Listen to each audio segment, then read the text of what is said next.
good, everybody? Good morning, good afternoon, good evening, wherever you are for watching us. Thank you so much. We are Unpopular Review Wrestling Show Podcast talking about Raw and Smackdown this week. I'm one of your hosts, the Exact Consultant, joined by Vic, as well as special guest today, Evil Dose from Wednesday's AEW. How are you two doing this afternoon?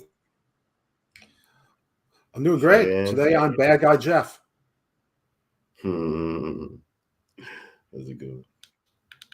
What's going on, fellas? This week was interesting. Much. It was interesting because when you think about it, technically this is the last week for Raw and SmackDown. Next week, of course, is a best of show, if I remember correctly, for Raw and SmackDown. SmackDown was taped this week from the week prior. WWE superstars are on a much needed vacation, and so I'm looking forward. I'm looking forward to what happens when the first Raw, SmackDown, NXT between New Year's Revolution, I think is what it's called. Is it New Year's Revolution? New Year's Evil, and Day One, which is looking like pay-per-view caliber cards for all of them, quite frankly. I'm very curious to see how that's going to go about. But the last Raw is SmackDown. I mean, let's get into it in a second. Right now, you got ME2 Review saying yes. What's going on? Good morning, Unpopular Review fans from Mike Riggs and crew. This is the undisputed World Heavyweight Champion, the legendary Mike Riggs, wishing you and Merry Christmas. And now here's your host, my tribal chief, Mr. Chris Harris. What's going on, Mr. Mike Riggs? Good to see you. Glad for watching us here this morning. Let's talk about Raw Open with the Judgment Day coming out. Man. Shocker, right? Judgment Day coming out, talking a whole bunch of nonsense, it's a whole bunch of mess. All is leading to is R-Truth coming out saying, hey, y'all left me in the back. This shouldn't be a party without me, blah, blah, blah. That was initiated last week when y'all beat me down. JD McDonough needs to go. Leads to a match that Damian Priest agrees with reluctantly by Rhea Ripley and the rest of the Judgment Day, that the loser of the JD McDonough versus R-Truth match ends up having to leave the Judgment Day. Damian Priest took everybody from ringside except for Dominic Mysterio, which they didn't explain on commentary. Kind of confusing to me. But long story short, JD McDonough takes the L to R-Truth, who's 51, 52 years old, still looking amazing in the ring. I did see a little bit of he was getting tired, which anybody was. I was in the ring for 5 minutes last week, and I was blown up. So I can completely understand. Shout out to you, R-Truth, being north of 50 and still looking great. And still doing what you do in the ring. He takes the W. JD McDonough is out of the bloodline, the Judgment Day. Your thoughts on this match in this segment? We'll start with you, Evil Dose. Firstly, to Mr. Mike Riggs, I will try to spite you appropriately. As far as this match, the match itself was fun, but I love that we're continuing. The Damian Priest is making decisions that are all backfiring, which is part of this sort of slow burn story. I like slow burn stories more than fast burn stories because once the dynamite blows, it blows. And that's sort of the difference between proper storytelling and not. As far as JD McDonough, he's a good worker, but he does nothing for me. I think that Judgment Day would have been better off if they brought somebody in that, wasn't another midget, but okay, enough about that. But yeah, R-Truth looks great. He's hysterical. He's comedy gold. His timing is wonderful. He's been playing the same character for years and years and years, and he almost never gets. He made Tozawa in the 24/7 championship seem like something. So, I mean, whatever goofy comedy he does, you change the locks on me, the front door and the back door. JD's got to be kicked out of the group. The whole thing, terrific, good story.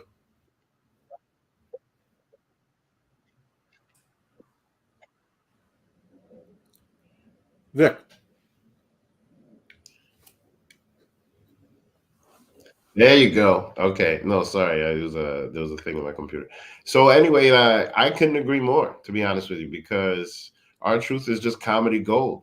Like, you say everything about his fitness and everything, but the reality of the situation, like, I appreciate him because he's not in his ego. He's down to do whatever.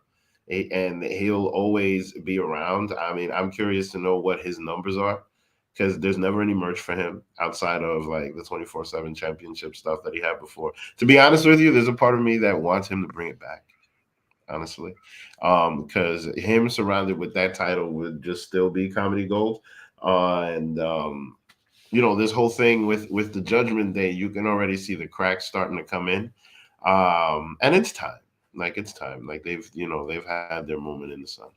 The It's funny thing time that you for just them. said is R-Truth could walk around thinking he's the 24/7 champion, and it's not really recognized, but it's still there. That makes sense. Like Little Jimmy. Mhm. Yeah, that makes sense. That makes sense. That's not a bad idea. That makes sense. I mean, as long as because the thing is that they still sell it. Like they still, I mean, it's probably because they're leftovers, but they still sell it, and they sell everything. So I think it's a good idea to bring it back and to just have him run around with that. Yeah. But like as far as the Judgment Day goes, I got a feeling that JD McDonough is gonna run around with Finn Balor somehow.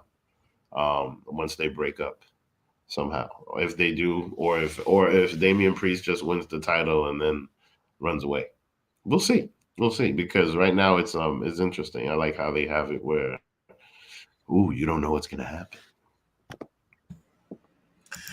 Mike Red says, I'm so very excited and pumped about February 19, 2024, because your world heavyweight champion Mike Riggs and his brother James Riggs are going to Honda Center to meet the lovely Samantha Irvin, my future wife. Bad Guy Jack says, hey, everyone. The Brewster from Instagram says hello. Mike Red says, my tribal chief, Mr. Chris Harris, I'm doing fantastic today. My birthday is next month, and I'm turning 34 years old. In this upcoming season of Special Olympics, Lakewood will mark my 27th season with the Lakewood Special Olympics. Good luck to you, sir. Elvis Martinez says, hello, my peeps, and Merry Christmas, burn in hell. Shay Sawyer says, I'm early, yay. Mike Riggs says, Merry Christmas. Elvis Martinez says, Mike Riggs, Merry Christmas. Let me tell you something. JD McDonough, I actually agreed with being in this faction. Let me tell you why. Every faction needs, it's unless you're Evolution or Shield, but every faction needs a fall guy. Every faction needs the guy to take the L's. That was Dirty Dominic Mysterio. Dirty Dominic Mysterio, you might find out this past Thursday, won the breakout star of the year from Unpopular Reviews because he's done a fantastic job this year. I think he had the second most matches in all of WWE this year. Fantastic job, fantastic heel work. He was a two-time NXT North American champion. Between those two-time reigns, I think he had the championship for like 5-6 months. I think he brought eyes to that product, quite frankly, because of his championship reign. He needed to take some more W's, so we needed somebody else to take a couple L's. That was JD McDonough, who I think is fitting very well, but we do know that the end game is Damian Priest is getting kicked out. Mm-hmm. Sooner or later. I'm glad they didn't do it when we thought they were going to do it around SummerSlam, when everything was looking like Finn Balor and Damian Priest weren't getting along. I'm glad they gave him this slower build about it, because it was ending too soon. It was ending, I think, at its peak. But it's time for the declination to happen. It is happening. I agree with Jeff down there. He's making terrible decisions, and it's all leading to things that's making him lose. It started really paying attention with War Games when they took that L, because of his leadership, because he had to take the lead. His ego had to take the lead. It's also going to lead to him not cashing in the Money in the Bank, Vic. He's not going to cash it in successfully. He's going to take the L. Especially when he doesn't overread his objections. That's going to be the final straw. Yeah, it's not going to happen. But it's going to turn him into a big baby face, and that might be when Bad Bunny comes back for another match, because he and Bad Bunny can team again. But and to give him that bit of a rub, because they love Damian Priest. But as I've always say, if you don't count JD McDonough, if you bring out every single one of the Judgment Day individually, Rhea Ripley, Finn Balor, Dirty Dominic Mysterio, and then Damian Priest, you bring them all out individually, the person who's getting the least amount of crowd reaction is Damian Priest. And that's just how it is. Oh, I don't disagree with the role. So who's taking the belt? I'm just saying it could have been a bigger guy, like an Elias or whatever, that could have been in that role. Elias lost it after who's taking the belt off of Seth Rollins? I think it might be Drew, but Damian Priest may botch that too in his botched cash-in attempt, and then Drew and Damian have a feud, but Damian is the face at that point because Judgment Day is turned on him. So, which you think Damian Priest is taking? Which title? Okay, I don't think Damian Priest is going to get the title. I think he's going to botch it. I think that there's a chance that Drew McIntyre takes the title, but Seth Rollins gets it back before WrestleMania. Well, that's for damn sure. As I keep saying, even if Damian wins the championship, there is no chance in hell that Damian Priest walks into WrestleMania with the World Championship. No chance in hell. It's Seth versus CM Punk night one. It has to be Seth CM Punk. That is your money match. A lot more people are anticipating that as opposed to Roman and Cody, which is shocking to me. Why do you need a title read it for today? That'll change. But if Damian Priest wins this, why do you need a title for?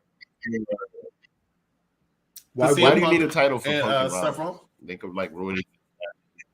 Because CM Punk said it. You always have to pay the title for WWE and what they saying all the time. Rollins and CM Punk, he's on serious legs. CM Punk, right, said, I want to main event a WrestleMania. He's not main eventing WrestleMania with Seth Rollins, and there's no title on the line. It's not happening. Listen, let's go with some reality here. CM Punk is about 44 years old. He's had 2 major injuries in the last 2 years.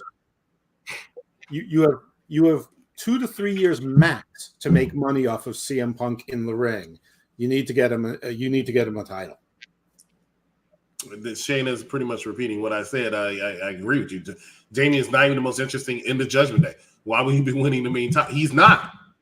If I rank them, it's Rhea, Dirty Dom, and Finn, and that can change in tomorrow. It could be Finn, Rhea, Dirty Dom. It could be Dom, Rhea. For him to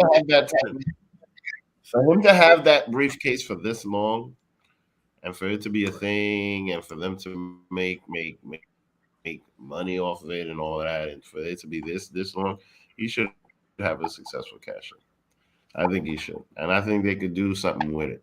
Because I think that these two, they could figure out a storyline to get them mad at each other and whatever, and make it something else. The main event of WrestleMania doesn't have to be this WrestleMania; it could be the next one.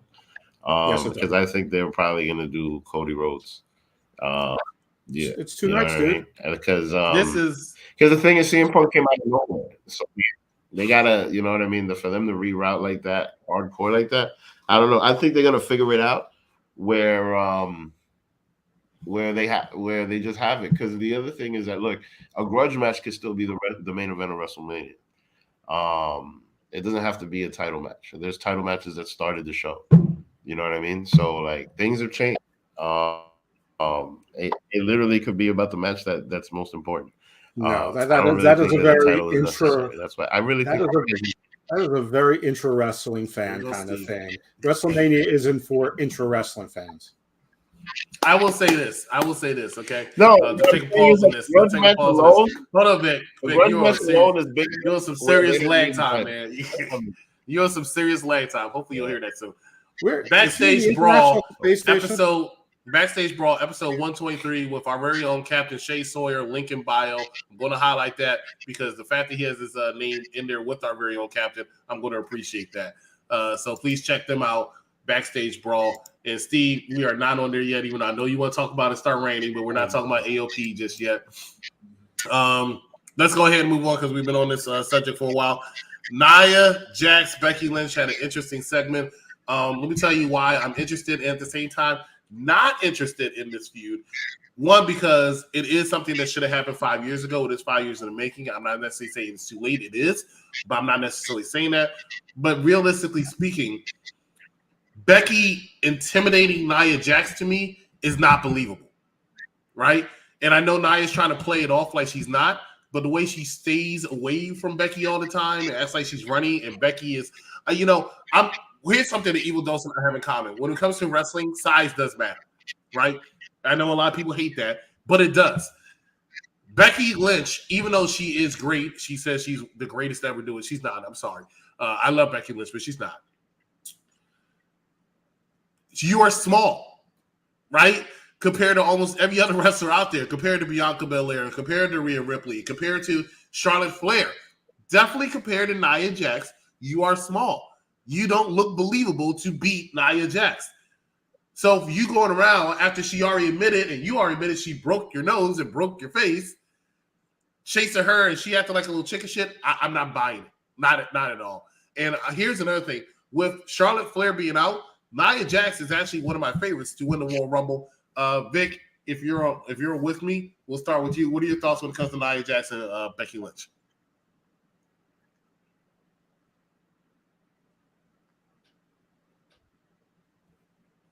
Oh, he's fixing it.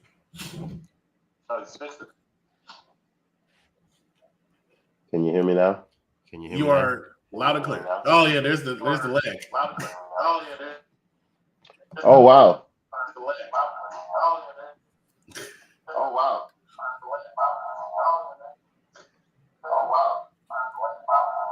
This is awesome. This is amazing. This is awesome. Okay. That's fine. We'll work with this. All right. How are we now? We're good, right? Can you hear me? Yeah. All right. Goodness. All right. So what were you saying? Repeat that. Repeat the last one. Hold on. Let me read these comments and I'll repeat it again. Let's see. Oh wait.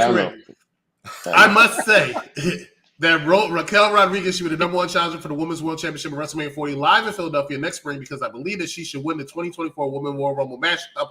Because, in my opinion, the current World's Women's Champion, Rhea Ripley, is indeed a fighting champion, but on the hand of Raquel Rodriguez should be the new Women's World Champion at WrestleMania 40 because Rodriguez is my pick to win the 2024 Women's World Rumble. Sorry, not happening.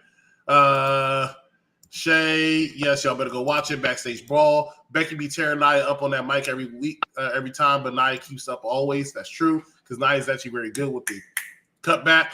You a Becky hater? I'm not. I'm just saying like it is. Fellas, I forgot to announce that Becky Lynch is a book for pre-order. She announced it every time she can.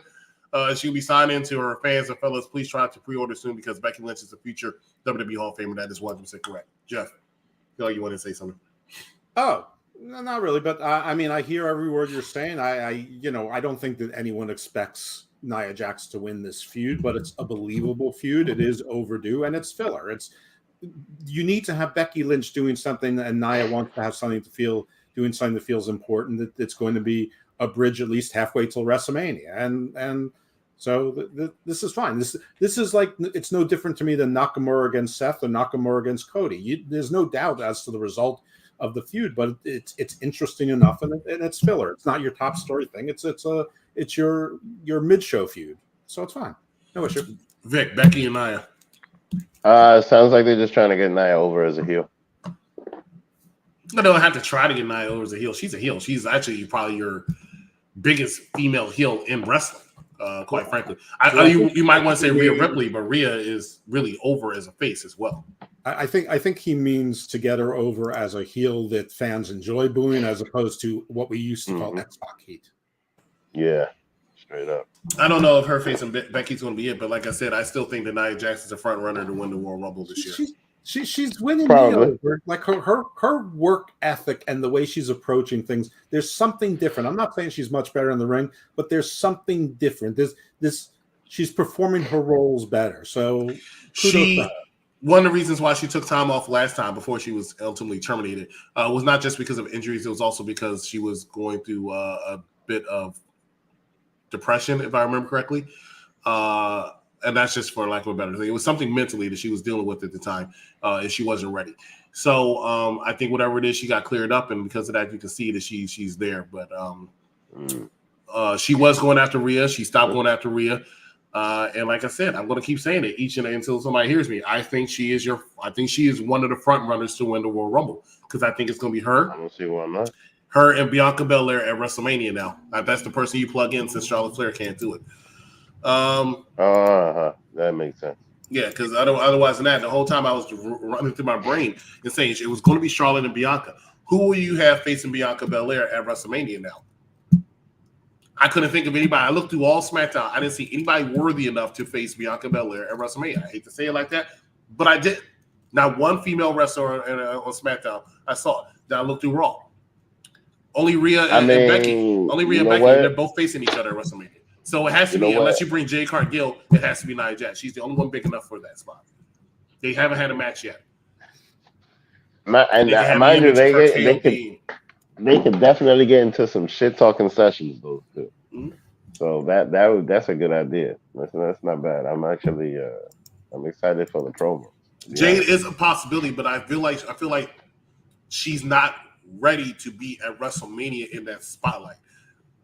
She is a star. She will get there. Maybe next year. Maybe the one after.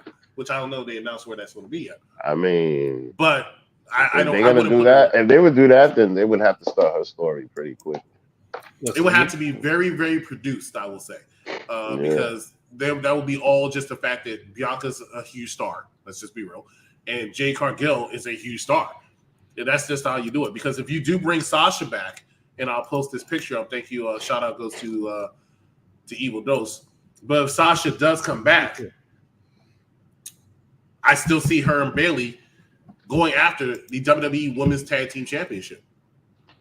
I see that. That's the only reason why. We'll talk about it when we get to that tag team title match. That match resulted in the way it is, and I'll explain more later. But let's go ahead and go from Nia and Becky and start talking about the Intercontinental Championship, which was Gunther versus Miz. Miz got a pep talk from DIY backstage and had a phenomenal match. And I'm going to try not to sound biased because everybody knows Miz is my favorite wrestler. But they had a phenomenal match. And for some freaking reason, just like Survivor Series, when I was upset when I was there and I thought he was going to win, Miz did not pick up the W. And I, deep down inside, I knew Miz wasn't going to pick up the W because there's no reason to really end Gunther's title reign right now. Well, actually, no. I think it's time. I think it's time Gunther could lose the championship. If Gunther drops that belt, then he's winning the Royal Rumble. Mm-mm. No chance in hell's Gunther winning. Gunther drops that belt. I mean, I think they are. You're gonna give it to Punk, but you have to realize the only person who's winning that Royal Rumble is somebody who's going to main event WrestleMania against one of the world champions. It's not going to be Gunther. Seth Rollins and CM Punk, they'll be dummies not to have that match. It will look just as stupid as not having Hogan Flair at WrestleMania 8. It's just. I mean, look. My whole point is this. Roman and Cody, I can give it to you. Look, here's the thing. You notice how the tag team titles were the main event of one WrestleMania, right? That kind of thing never happened before. Yeah, that kind of thing never happened before. But it happened this time because the story was big enough. I think that if the story is big enough, they'll put it there at this point. I don't think the strap matters. Yeah, really but there is no story big enough because the Bloodline story was building for 2.5 years. This is not, unless you want to pretend that the story started in Ring of Honor 14 years ago. I know the main event of WrestleMania Night 1 this year was very controversial because some people thought it should have been Rhea and Charlotte, which I somewhat agree with. Somewhat, to a certain extent, because I mean, that might happen. No, that might happen. One of the women might take one night. So I believe that the Women's Royal Rumble should winner should main event Night 1 or Night 2. I think it should be the same stipulation as the men. However, this past year, even though I think it should have been Rhea and Charlotte to a certain extent, I completely understand and cannot disagree with why they went with the tag team championship. Oh, and I think they made a fantastic decision in that match. I voted for it. It didn't win. I voted for match of the year. I thought that match between the in-ring action, the storytelling in the match, and before the match, I thought nothing was beating it. I know Cody and Seth won. Cody and Roman won. I disagree with that, even though I was ecstatic and I hurt my hand because I was slamming on the table so much when Roman won because I swear he was going to lose. But that tag team title match I just thought was perfect. I thought it was exactly how WrestleMania always should be. The perfect ending. It was just phenomenal. So. But that's just me. But Miz lost. Gunther wins. Miz can't challenge for the Intercontinental Championship again, but Miz once again proving he is actually one of the best ring workers out there. He does not have to go out there and do Will Ospreay shit. He does not have to go out there and do Adam Cole shit, but he goes out there. He knows how to tell the story. He's doing, in my opinion, his best babyface work he has ever done anytime he's been a babyface. He knows how to draw in that crowd. He knows how to get you behind him. He knows how to get them behind you. I can't say enough about this match. Vic, we'll go with you. Gunther and Miz, what do you think? I mean, I'm impressed because at this point, Miz usually coasts as a heel. Because, look, when my hand goes up, your mouth goes shut. Like, that shit is beautiful. Like, it just works.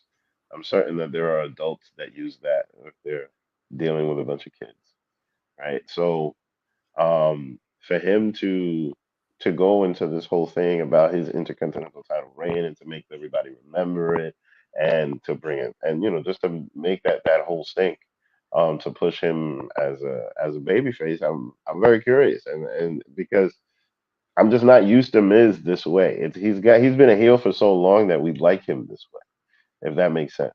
I mind you, there was a time where he had a shirt where like I got so many haters, some people are starting to like me, and that was like 10 years ago. So that's always been his stick. So for him to try to reinvent himself right now, I'm here for it.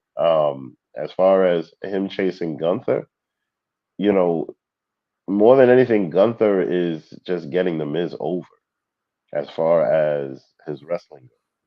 You know, because usually the Miz is like cheating to win, and he's not doing that now. Like, and I think Gunther is probably the perfect opponent for that. I don't think that the purpose of this is to really get the title on Miz. It's just to kind of make to kind of reinvent the look of how we see it. And I think that I feel like that's what's happening now because I don't think anybody really wants to see another Miz Intercontinental title. I don't think anybody even wants to see another Miz title reign. Period, because he's a guy that's above a title at this point. Um, his mic work is everything.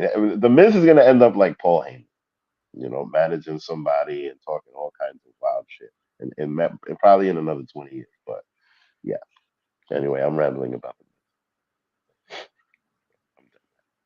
Homer on the Miz. All right. Well, there were some references way back before we start talking about this. As far as I know, Adam Cole shit lately is getting injured at points and ruining storylines. So that's Adam Cole shit. Will Ospreay, I'm not exactly sure who that is, but with Kenny Omega likely not going to wrestle again for at least a year, all Will Ospreay is going to be a smaller version of Kyle Fletcher, which is ironic because he made Kyle Fletcher, but Kyle Fletcher is starting to bulk up and he can do most of the same stuff that Will Ospreay does. Anyway, no one cares about Will Ospreay. Will Ospreay against Zack Sabre Jr. was on American TV and nobody watched it. They drew like 50,000 people to watch on Access TV.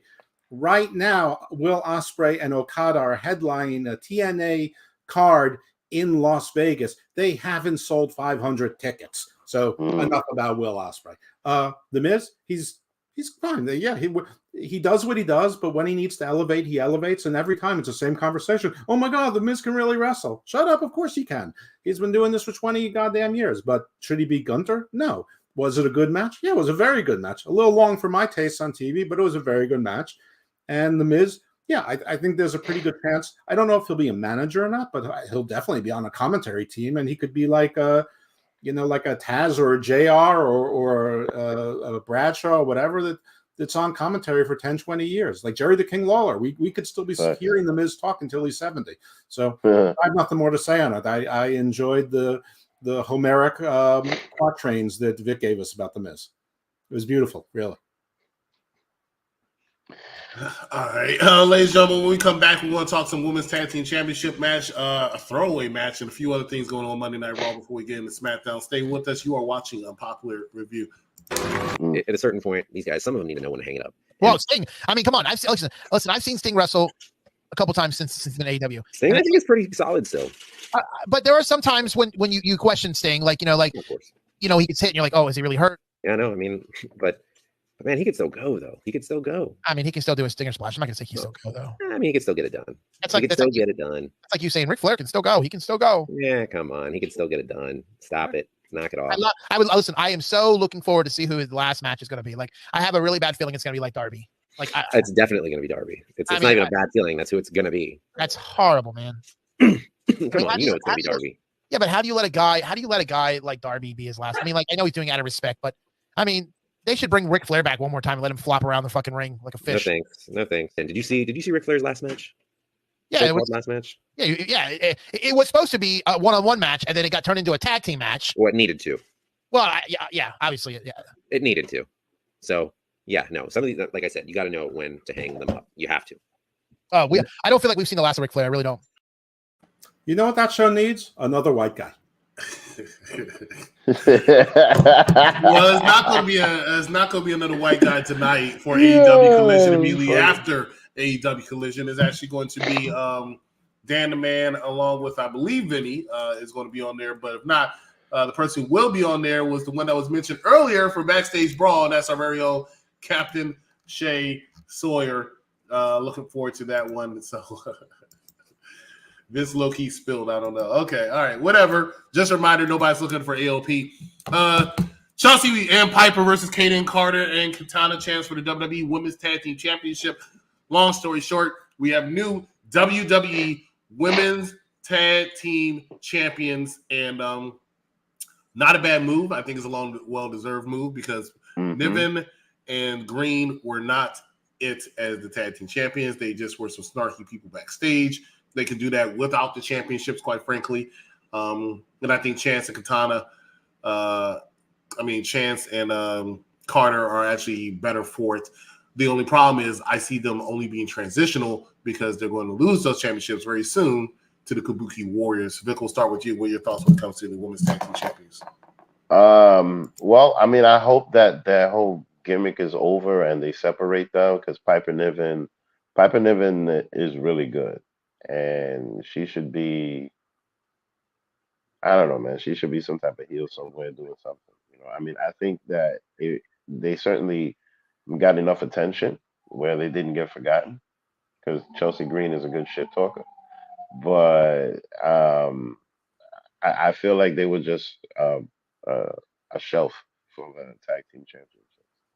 Right, so now these other two girls, they get really big in NXT, and everybody believes in them, and then they finally got their moment in the sun, and now they're the tag team champions. So I feel like they definitely needed the belt because now people are gonna remember who they are. Wait, what's their names again? Kaden Carter and Katana Chance. That was perfect. That was perfect. So that people know who they are. What's their names again? Yeah. Yeah. No, but if you give them a title reign, hashtag if you give them a title reign, if you have them. Say what? Hashtag K&K Dance Factory. Oh, nice. They've got the power. They've got the title. I was about to listen to some of that. Oh, fact. Yeah. No, so look, and now the straps, they'll probably do like a Wesley and have them have some great matches and make the titles a little bit more important. I think it's a good move, especially on the road to WrestleMania. They'll probably finally have a nice tag team title match. They're losing to the Kabuki Warriors in a couple weeks, so the Kabuki Warriors can set up Bailey to get kicked out for her to go find her partner Sasha Banks, and they can come back and take those championships at WrestleMania. That is what you're going. That's your match at WrestleMania. Kabuki Warriors, Boston Hugs, or whatever the hell they want to call themselves now. But that's your match. That's how you bring Sasha back in an important way. The only other thing I can see if Nia Jax doesn't win the Royal Rumble, if you can bring in, I don't know how long her contract is with Impact or TNA, is you can bring Trinity back up as Naomi. But like I said, I think she still has like 6 months left on her contract. I don't know. Evil, those your thoughts? I love how people say I want Piper to do something else. She was just a tag team champion. What's left? She's not going to beat Rhea. She's not going to beat Io Sky. She doesn't have personality enough for main event. So she just literally was doing something. So I don't know what else you're going to have her do. But I think it was the right move. This is a fun little tag team. And the important thing is they're a team. They're actually a team. And WWE has quietly built some women's tag teams. You may not like them, but Indy and Candice are a team. You have the Kabuki Warriors reformed. The Unholy Union have come back, and they might be the only things that are holding the Kabuki Warriors back from getting a title quickly. But you're right, that will end up being a WrestleMania match, or it should be anyway, the Kabuki Warriors versus the Boston Hug Connection, whatever it is. But, Piper is someone that you could plug in for an insta feud to, with a Becky after she's done with Nia, or with the. She was Doudrop. I'd say they can't have it again, but they already did. She was Doudrop, right? So she and in NXT UK, she was a big deal, right? And all of a sudden now she's Doudrop. After her that shit went downhill, right? And then she comes back, and then she's a badass. You can have her she's a badass and wins the title, and now she's seen as this badass. She was basically like Big Daddy Cool Diesel when Shawn Michaels was. You know what I mean? That's what she was doing this whole time. And now you split them up, and now she can have her own little singles run, right? So now, if the girls had a mid card title, I would definitely give it to her. You And know I what? personally, I believe the girls need a mid card title. I agree with You know that. what I mean? I think that Piper and Naya would be a fantastic tag team, and Chelsea can manage them. But that would be cool. But who anyway, would they face? the other tag teams, No, Shayna and it'd be like Zoe. There's Earthquake another and tag team. Typhoon killing everybody. So I Yeah. will have Becky Lynch actually Who beat did the Nia in natural feud. disasters face? People that were smaller than Nasty Boys, but everybody was smaller than them.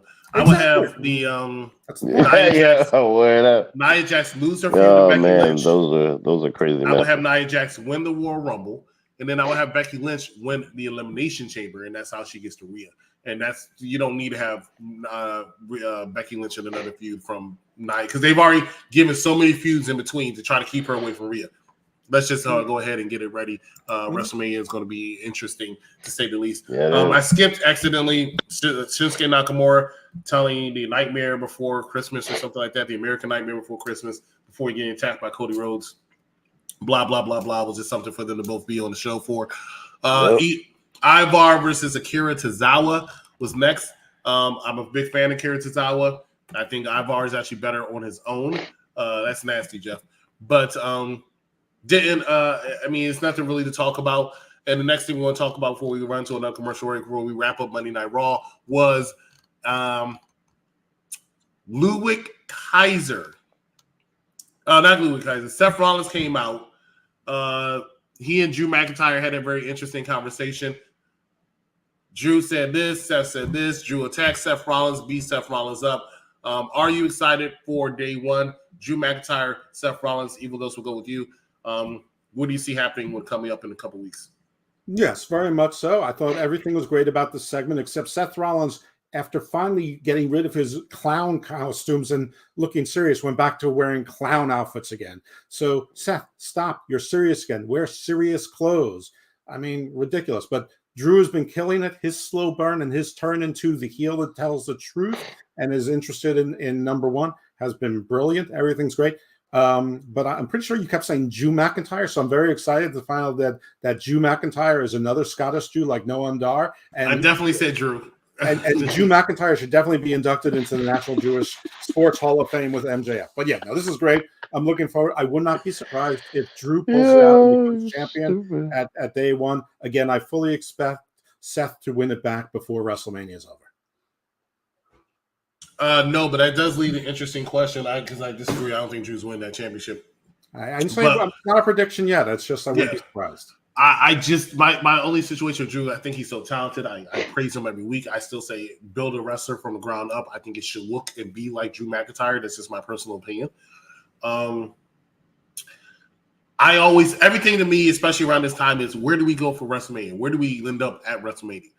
And I don't see where Drew's WrestleMania future is because he has to get out of the World Championship picture. He's not ready for it yet. After, yeah. Whether it's CM Punk or Seth Rollins, yeah, you can have him go out there and win. But until then, I don't know unless they find some convoluted way to make it him and Damian Priest. I just told you the way to make it between him and Damian Priest. It's not convoluted at all. Are they still teasing him to be in the Judgment Day? No, that's over. But I remember there was a lot of tension completely. All you need is a failed cash in by Damian because and both Drew and Damian are pissed at each other. Damian gets kicked out of Judgment Day. He has his little intermediary feuds with Finn and JD and whatever, and then Drew intervenes, and then they're fighting at WrestleMania. That's possibly the best way to go. Otherwise than that, I'm not exactly sure how to get there. So, or you could do Drew against Gunther rerun it with Gunther as the face. The only problem with that, I would be fine with that. Well, no, Gunther can't be a face right now, but I would never have a problem seeing Gunther and Drew McIntyre in a ring together. I think they're phenomenal. Just like Sheamus, you can always interchange those three. I would love to see Sheamus get that Grand Slam at WrestleMania. I would love to see that too, but I feel like Gunther's date is with Brock Lesnar at WrestleMania. And also, Sheamus is on the other show. I know that you can get around it. He'll resign. Drew will resign. Don't worry about that. Drew's resigning. Relax. Yeah, there's not a doubt in my mind Drew's resigning. Especially now with AEW looking the way he is. No, he's not going to AEW. There's already a top Jew in AEW. I think to be honest, and I will say he probably won't admit this on air, and he can tweet me and curse me out if he thinks so. I think Adam Copeland, aka Edge or FKA Edge, is already regretting his decision to go to AEW. Oh, That's yeah. just my personal opinion. Of course he is. Vic, your thoughts on Drew and Seth Rollins? Well, I think that this match is going to lead to some Money in the Bank shenanigans because it's like the first pay-per-view of the year and starting the year a certain way and blah blah blah. If there's a cash, I mean, clearly if there's a transfer of the title, because I think at this point Seth Rollins has been champion enough to where the title means something. Because a lot of people look at it as like a consolation prize, unfortunately, because they remember. It's easy to remember when Triple H pulled out the World Heavyweight Championship out of a briefcase, and like when Triple H gave the Universal Championship to Kevin Owens, like that whole thing. People remember that. So a lot of people look at this title as just like, all right, here's that. So I think that it's time for someone else to have it. That's why I keep pushing this Damian Priest thing, because I really think that Damian Priest can be pushed as a face. I think he's been a heel for a while, and I think they can do something with him where he's a face. Where he's main eventing WrestleMania. I don't know. I don't know about all that, but yeah. I think that one way or another, there's going to be a title change. If it's on Drew, when it comes to Drew, he deserves it at this point. I mean, the guy at least overseas is a draw. So if he's a champion, they definitely can expand on everything that they want to do overseas. With him being a face. I mean, he's perfect as far as everything that you say, the look and the talk and everything, and he can go on Good Morning America and blah blah blah with the title and all of that. He's perfect for all of that.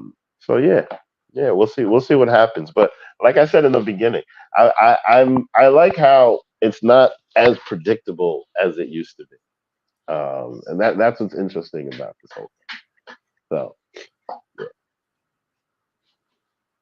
They didn't drop the belt to Cody when he made it. I don't think they'll drop the CM Punk that soon unless the fallout happens. They catch it. No one says CM Punk's going to beat Seth Rollins for the championship. I say yes. I think it's a possibility. I would not be surprised, but I would be surprised if he loses too. He still needs to do some humbling.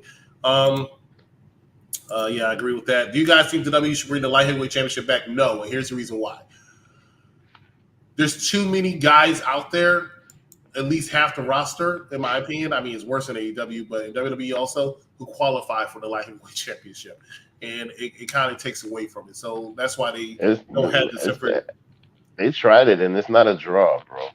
And that's the unfortunate part. The popular CWC and all of that. The most popular cruiserweight champion was, I think, Enzo.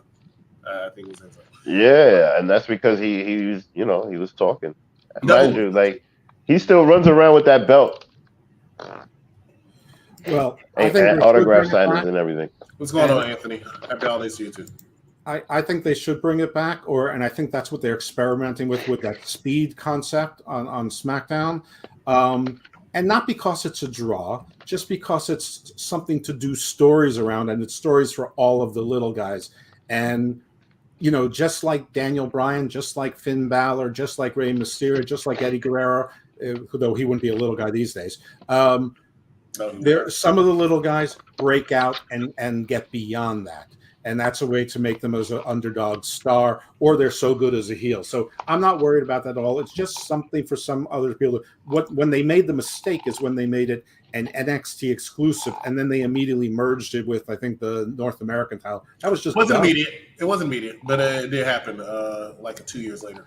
Yeah, that was dumb. And to put it on NXT, NXT though, in NXT, almost all those guys are smaller though. Exactly, and so it was dumb when you had your cruiserweight champion. I think they had Santos as the cruiserweight title, while Adam Cole was the NXT champion, and Santos is like 40 pounds heavier than Adam. Anyway, it doesn't matter. I think they should bring it back, not because it's so important, just because it's a story device to have like 6 to 8 other people doing something that feels like they have a goal. We'll get into that in a second. Oh, actually, no, you're still relevant. Not the cruiserweight belt, but the light heavyweight belt from the 90s, LOL. It can work now since a lot of small guys are really cool. Mello, JD, Tyler Same thing. Doesn't matter what the title. I think it's the same thing. It's just the look of the belt, and I prefer the cruiserweight title look.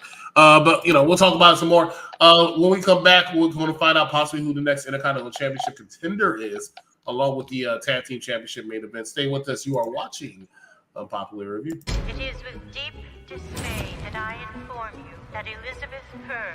I heard she choked on a jawbreaker. That is so cool. Are you Cornelia Shane? Maybe. Now, I'm Detective Vera Cruz. one detective will try to find the face that fits the facts. You ever seen one of these before? No. No? Take a lot of licks to get one of these things down. It's hard. You frighten me.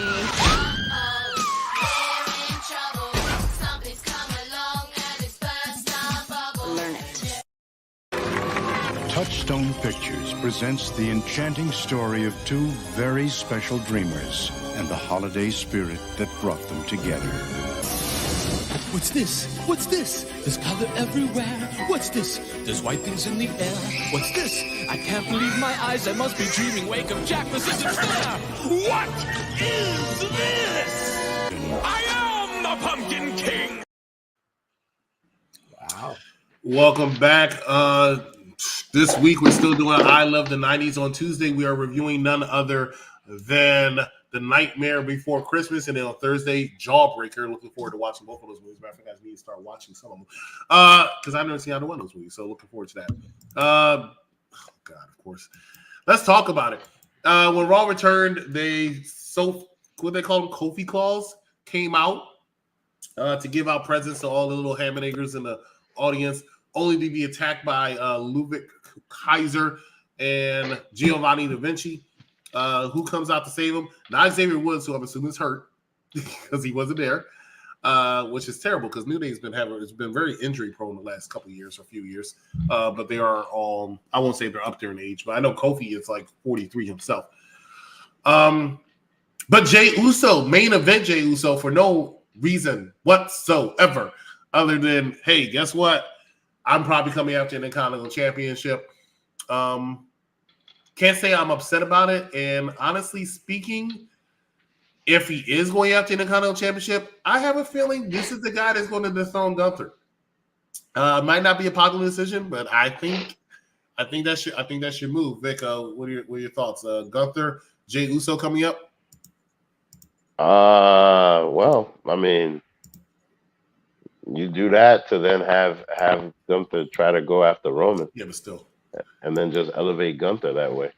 Gunther Because Gunther doesn't need that belt. Gunther doesn't need that belt anymore. You know what I mean? So, and then you definitely elevate Jey Uso that way. So, yeah, it's not a bad idea. You know, because, I mean, you know, they're really trying to push him to be a singles guy. So, bad guy, Jeff, your thoughts? My thoughts are I think that actually made sense that Jey Uso would come rescue Kofi because the Usos and the New Day had about 5 years where they faced each other every single week, and they ended it with a mutual showing of respect. So why wouldn't he save him, especially when he knows his partner's not there to help him out? And with Jey and Gunther, I'm all for it. I think that would be cool as shit. I do not think that Jey will win the title. I do think that Gunther needs the Intercontinental title. I think that Gunther may well be a guy who holds the Intercontinental title for an aggregate of 7 of the next 10 years, not necessarily consecutively, of course. But Jey, I think his story is still the bloodline, and I think that they will cost him the match and he will eventually have to rejoin them because otherwise the bloodline is dying anyway. Because I think that your next big feud is Solo and Roman versus the Uso brothers at some point. And then maybe a new bloodline because I think Roman is, slowly going to transition to Hollywood. Anyway, those are my thoughts on it, but I'm all for Jey versus Gunther down the line. I think that'd be a really cool feud, and it could be a fun match at Royal Rumble, but I think Gunther will be in the Royal Rumble. I think Jey will too, so I guess probably at Elimination Chamber it might be a match. Anyway, doesn't matter. I think it's all cool. I'm not sure Jey's going to win that title. The end. I see Jey and Gunther being in the Intercontinental Championship match at Royal Rumble, not being in the actual Royal Rumble, simply because of the fact that Gunther holds a record for the longest Royal Rumble record this past year. And We have people like Vic just said that thinks he might have a chance of winning, so he can go after Roman, which I just don't see how you even think that. I don't know where you pulled that from. But not so to you're preempting the IWC outrage of him not winning it. Yeah, he's not exactly, and by having him in there and to lose to Jey Uso, who could use the boost. Now, let me tell you something. I said it last week, and I still go by this. I still think Jey Uso is arguably the most over as far as popularity in that ring each and every single week because of what he does there, because of what Bad Guy Just was saying in the thing, which is Yeet. Because of that, and I said every time it looks like somebody is more popular than Cody, they kind of like suck him down just a tad because Cody's the guy, right? Now, that being said, you can still keep him relevant and even more relevant by having main event Jey Uso defeat Gunther for that Intercontinental Championship. Not having it long, going to end up dropping it and being cost that championship, maybe back to Gunther, I don't know, by Jimmy Uso. I think what you said right there was very intelligent about that, Bad Guy Jeff, because at your WrestleMania, it's Uso versus Uso. Are they going to get back together? Yeah, we know that, right? They're just enjoying their single time together. And Jimmy's been killing on SmackDown. We'll talk about that in a minute. Not this past week. But they are getting back together. It's happening. But I'm interested to see where this is going to go. Next thing we're going to talk about is for the WWE Undisputed Tag Team Championship. It was the Creed Brothers versus none other than Judgment Day, Dollar, and Damian Priest, Senior Money in the Bank. Creed Brothers take the L on this one. Shocking, I thought it was their time to win. The Judgment Day, they need to drop those titles, in my opinion. I think it's time for them to drop the titles. I think the Creed Brothers are in the perfect position to win it. I was surprised they won, and they won clean. Nick, school us. What you think? Creed Brothers are definitely gonna have their moment in the sun. And the Judgment Day have to drop it already because they gotta get a new tag team championship. I think the Creed Brothers are perfect to get new straps, finally have side plates on those straps, and have and then have a tag team run where let's see what they actually do, because for a long time it's been singles characters just put together. These guys are just coming up through NXT together and all of that, and I think that's a wave of the future, where you bring them up and then split them up like the Street Profits. You know what I mean? This should be interesting. It should be very interesting because I think that's one of the most predictable things that are happening right now with the Judgment Day, where they're pretty much holding those championships until the new ones come out. Done. Well, I think the Creed Brothers are great. Big fans of the Creed Brothers, but they should have lost this match. It's fine that they lost clean. They're young. It is pretty common for NXT call-ups to lose their first big matches or their second big matches. Notice that they had them have a couple of big wins and then they lost the title match. It's not a big deal. And I know everyone likes to get behind the hype, but they still are a little bit slow, and other teams have to slow down to work with them. They still need to get up to major league speed, and they're still sort of in love with their Olympic style wrestling, but those moves don't look that impactful on TV. They really don't. So they still sort of need to change up their game. I don't think it's time for Judgment Day to lose just yet. That time is coming really soon, but I don't think it's going to be to a new team like that. I think it's going to be someone more like the Street Profits or one of those teams that has a little that people have a little bit more investment in, and that you can protect it by having a Lashley help them, or Santos helping the new Garzas, or whatever.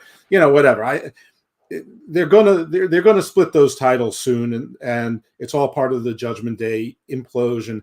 But Damian Priest has to be kicked out first.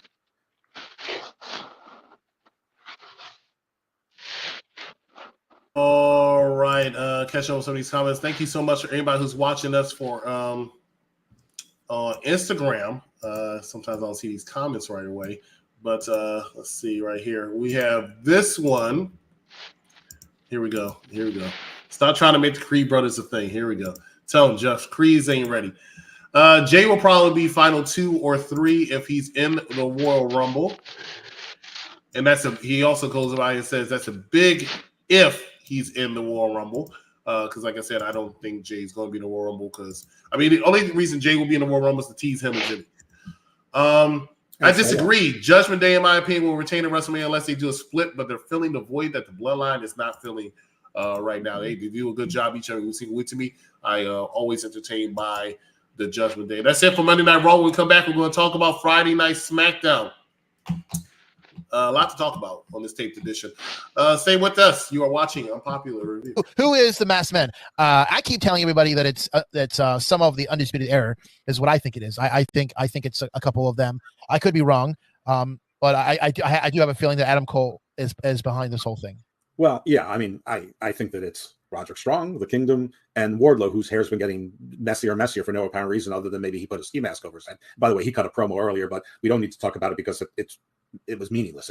It all says I'm coming after you, MJF, and then Tony Schiavone said something stupid, which is standard for him, which is I don't think Wardlow's coming for a title. I think he's just trying to break MJF, which is the exact opposite of what Wardlow said, that he wants to take the title from him. He said it many times. And yeah, I think that Adam Cole was always supposed to be the devil. I'm not sure, I don't know what his events horizon for return is. And then when they need him, they seem to be able to cover for it for a while. Anyway, yeah, so this segment I thought was clunky because, they brought out so many bodies. It started to feel like Retribution, Aces and Eights. It's starting to feel a little bit like the Black Scorpion. It's just do the revelation already. We know that everybody's hurt and you haven't figured out what the story B is. At this point, we know it's going to be disappointing. Just rip the Band-Aid off and get it over with already. Just do it.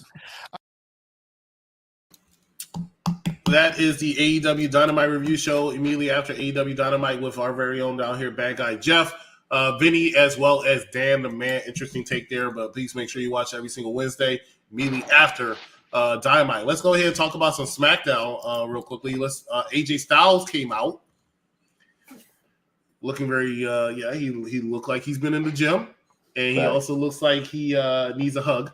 Because he came out pretty much crying, saying that, hey, Roman Reigns is being challenged by Randy Orton. Roman Reigns is being challenged by LA Knight. I want Roman Reigns, which leads to who came out? Was it LA Knight? Mm-hmm. Yep. LA Knight came out, Randy Orton came out, and they all said what they had to say about how they should go after Roman Reigns. Nick Aldis came out and made it unpopular by the fans there in Green Bay. I believe that's what they were. Decision that New Year's Revolution we're going to have this triple threat, which I think a headline of main pay-per-view or PLE. This triple threat match between AJ Styles, LA Knight, and Randy Orton. Also hyped up the fact that AJ Styles has a match against Solo Sikoa in the main event of SmackDown tonight. Your thoughts? Are we excited about this triple threat match? How do we think this is going to go? Who is challenging Roman Reigns at Royal Rumble in St. Petersburg / Tampa Bay, Florida in January? Bad Guy Jeff, we'll start with you. Yeah, that was very good, and mostly because 2 Hammerlock hangovers ago, I said this is exactly how it was going to go down. So excellent. I also want to say Nick Aldis looked amazing. He was really rocking a Christmas tie somehow. Usually that just ruins an outfit or you have to go for comedy, but he looked spectacular. Great, very stylish man there. And who do I think is going to win? I think it's going to be Randy Orton. And Vic? Yeah, I definitely think it's going to be Randy. I don't think Randy's going to be in the Rumble. I'm going with AJ Styles, and this is the reason why I'm going with AJ Styles. I think he just came back. So did Randy. I acknowledge that. I think he just came back. I think if you're going to put him, obviously whoever's wrestling Roman is going to be the main event, right? I think AJ Styles versus Randy Orton should be your main event here in America, in St. Petersburg. That should be your main event. I think your Randy Orton one should be your Elimination Chamber in Australia. I think Randy Orton is a better international figure when it comes to WWE. Stop, Bad Guy Jack. I think that is the situation. So that's the way I would go. And I'm not 100% sure about that. I'm not 100% standing by it. It's not a guarantee. But that's just the way I'm thinking. From a business standpoint, that's just the way I'm going. I would actually put Randy Orton as your headliner of the international market. I'll tell you why I don't think that that's the way it's going to be. Because AJ Styles has the story with LA Knight. Remember, LA Knight's the one he struck first, and AJ Styles has another story, which is, his guys, the OC, are no longer, or the Good Brothers, whatever they're called. The OC. There's no longer peace in Good Brother land. They're not exactly such great brothers. So that's going to sort of, I think, keep him out of it, and he'll be in a little feud with LA Knight. And people are wondering, what's LA Knight going to do? As far as Australia is concerned, I think the card sells itself. I think they've already sold over 50,000 tickets. So they could literally put me versus Sanderson as the main event, and it's still going to sell. I'll pay for that. Yeah. But I'm once again, I'm not disagreeing with you at all. I agree with you to a certain extent. I just said this is what I would do for a business standpoint, even though you're right, it does sell itself. I think Royal Rumble sells itself, right? The main event is probably going to be Rhea against somebody because she's Australian. She should be, but the only person I can see Rhea facing at the Elimination Chamber is possibly, I don't know. I don't know, but she has to be on the card, right? Shayna's probably next. I mean, no, the reason I say Randy is because Randy needs a certain level of protection still. Yeah. Roman He only Reigns, has 10 or 12 matches in him, according to Vinny. Yeah, like Roman Reigns is perfect for that spot, and regardless as to however they put the show, the Rumble might be the main event or it might not be the main event. So, Roman.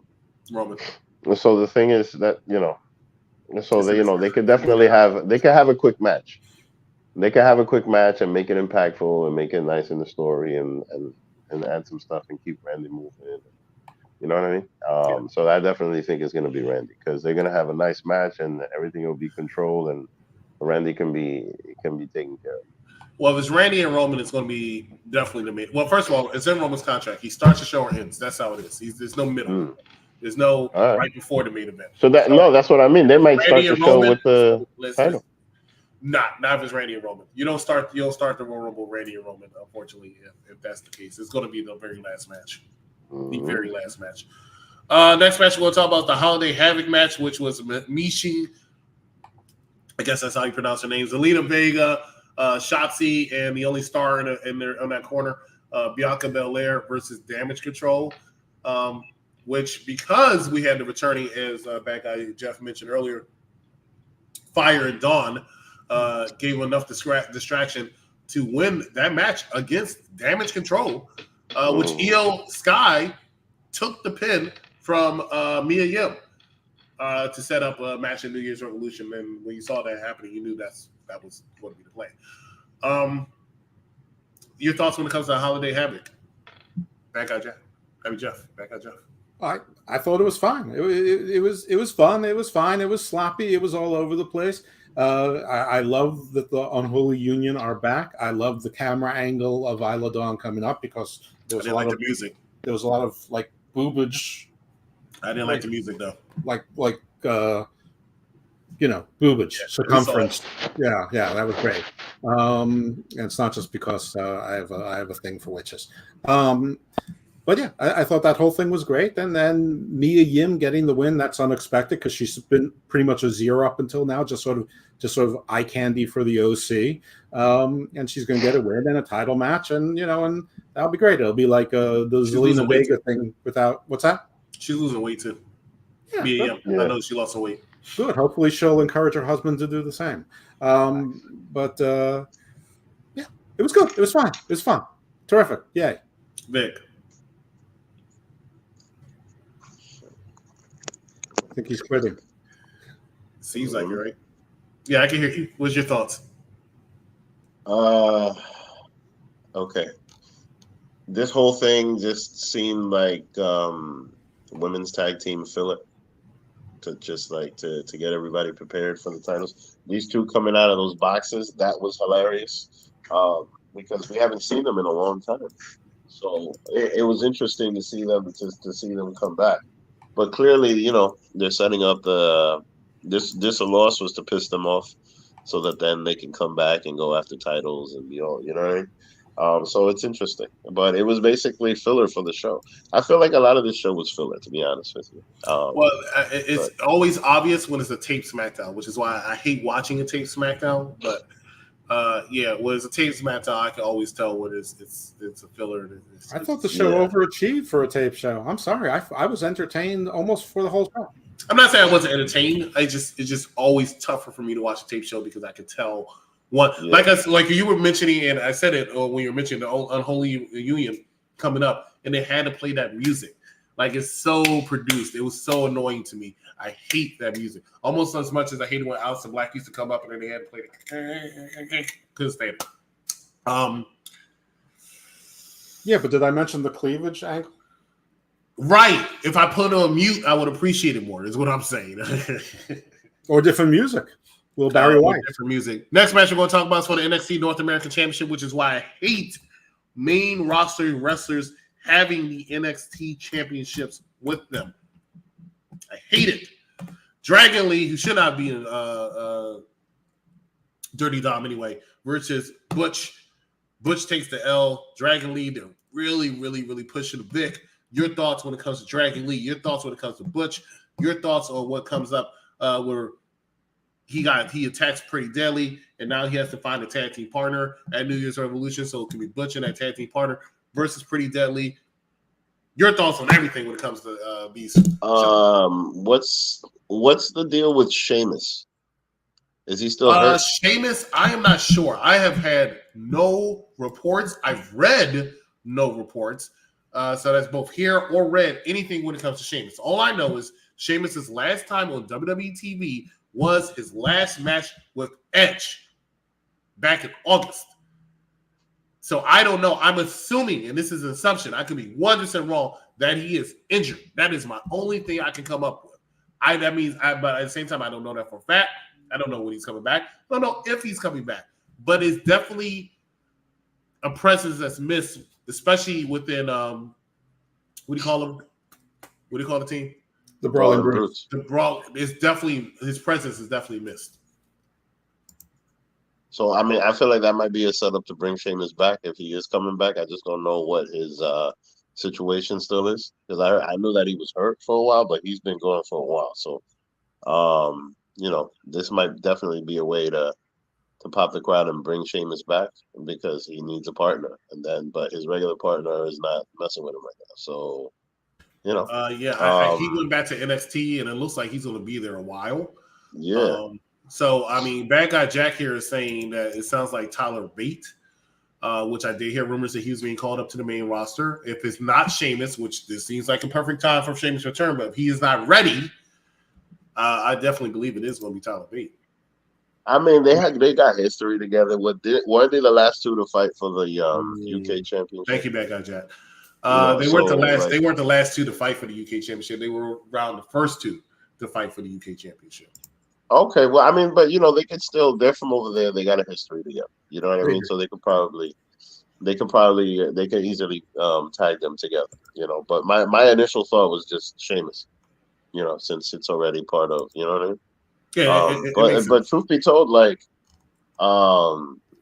Pete Dunne or Butch or however you want to call them, I wouldn't mind the singles run with him, because I always go back to that match that he had with Gunther for the UK Championship here at like NXT New York. Was amazing. Amazing match. Like, these guys can really, really go in the ring. Like, it's something that I won't forget for a long time, honestly. So Butch can go in the ring with almost anybody. I completely agree with you, Vic. Butch is phenomenal, tremendous, and it shows. Just like Cap was talking earlier about why. I forgot who, but somebody was not able to. Oh, Damian Priest. We go back to Damian Priest. It's going to be the commercial, I guarantee it. It's amazing how much talent is on Raw. It's amazing how much talent is on SmackDown. That some of the talent that you overlook when they're really, really good. And I feel like Butch is in that. Butch is extremely good and can go with practically anybody. But it's hard to feature him when you have a Roman Reigns, when you have Randy Orton, when you have AJ Styles, when you have Bobby Lashley. It's very hard to find a spot for Butch. Bad Guy Jeff. Okay, well, we'll start with the match. I thought it was a very good match. Remember, they're trying to build Dragon Lee as an X-Ray Mysterio Jr., so of course he won. and the crowd gets more and more behind him every time he performs. And putting him with someone like Butch or Pete Dunne, whatever you want to call him, the Broserweight, only helps things. Or he's the Bruiserweight without Riddle. Anyway, match was very good, and Dragon Lee pays attention to the little things. First of all, he's gotten crisper with his moves. He was missing a lot of stuff, and the other guy was helping him. But with the fingers, he made it just clear that he was popping his fingers back into their sockets. At the end of the match, he was still, favoring his fingers and making sure you knew they were still hurt. Little things like that I love, the selling that you don't get with luchadors. As far as Pete Dunne or Butch is concerned, he's a really good technical worker, but he's really small, he's ugly, and he's nothing without the Brawling Brutes. I'm sorry. Now, this is not to bring Sheamus back. It would be a great thing, but Pretty Deadly is the team that's on the rise. Now, I don't like Tyler Bate because he's small and weird looking. So everyone at home, I'm giving you an assignment right now. In any app where you can do a GIF or a GIF, however you want to pronounce it, and in the search bar, type the words Tyrion, Tyrin, and Bron, Bron, and you will see Tyrion Lannister and Bron from Game of Thrones, and there is your tag team of Tyler Bate and Pete Dunne. And what's going to happen? They're going to lose because of Ridge Holland, which is going to be a Ridge and Tyler Bate feud at NXT to have that storyline carry over. And then Ilya's going to come back, and then you're going to have all of that going on. So it's all interconnected, and it all makes sense. So as unhappy as I am about Tyler Bate because, well, he's Tyrion Lannister, yeah, that's what's going to happen. And there you go. All right, Roman Reigns, Nick Aldis had a moment backstage after Roman Reigns demanded that Nick Aldis be brought to his office. Paul Heyman tried to say, hey, this is not your normal general manager or official. He might not come, but he did show up and kind of let Roman Reigns know, like, hey, you're no longer in charge. I am the boss. I am the head guy here. I tell you what to do. You don't tell me what to do. It made Nick Aldis look like a strong, credible general manager. I think it did more in that segment for Nick Aldis than they ever did for Adam Pearce, in my opinion, where Adam Pearce was made to look mostly like a joke. I respect Adam Pearce, don't get me wrong. I think people don't understand that he's been an authority figure for 4 years now, which is longer than pretty much any authority figure not named Jack Tunney. But he always looked like he had a kowtow to everybody, whether it was the people above him, whether it's people below him, Ronda Rousey, Paul Heyman, Brock Lesnar, didn't matter who. Nick Aldis said, this is what's going down. Like it, love it, leave it. Leaving Roman to do his angry muscle spasm face.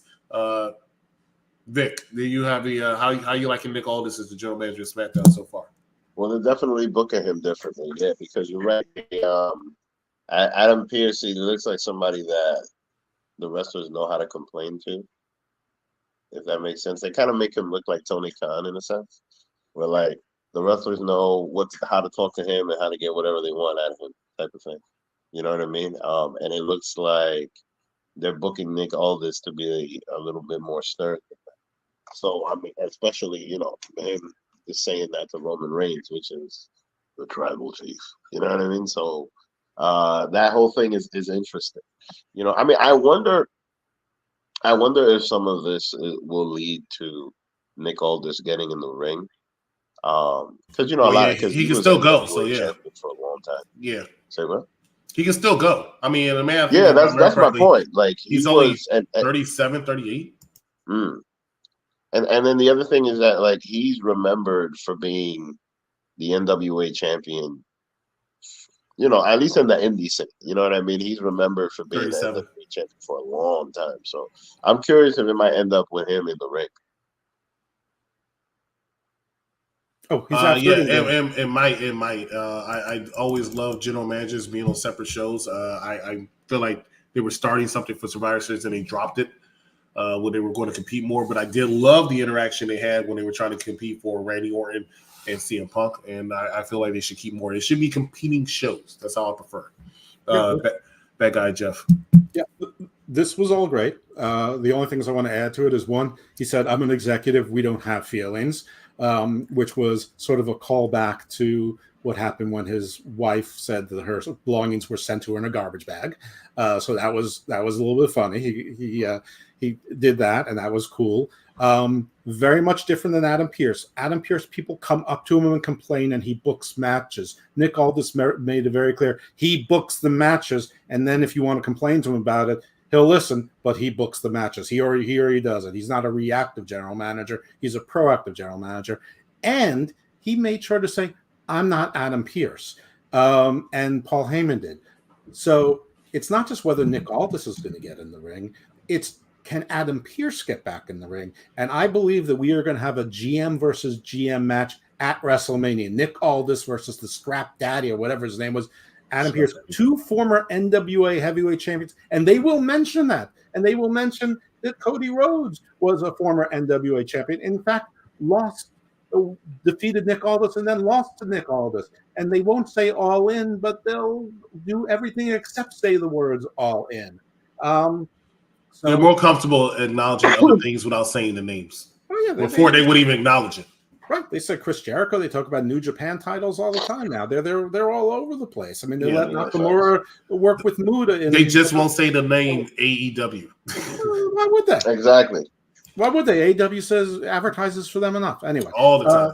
So that's all I had to add to this because I'm cognizant of the time.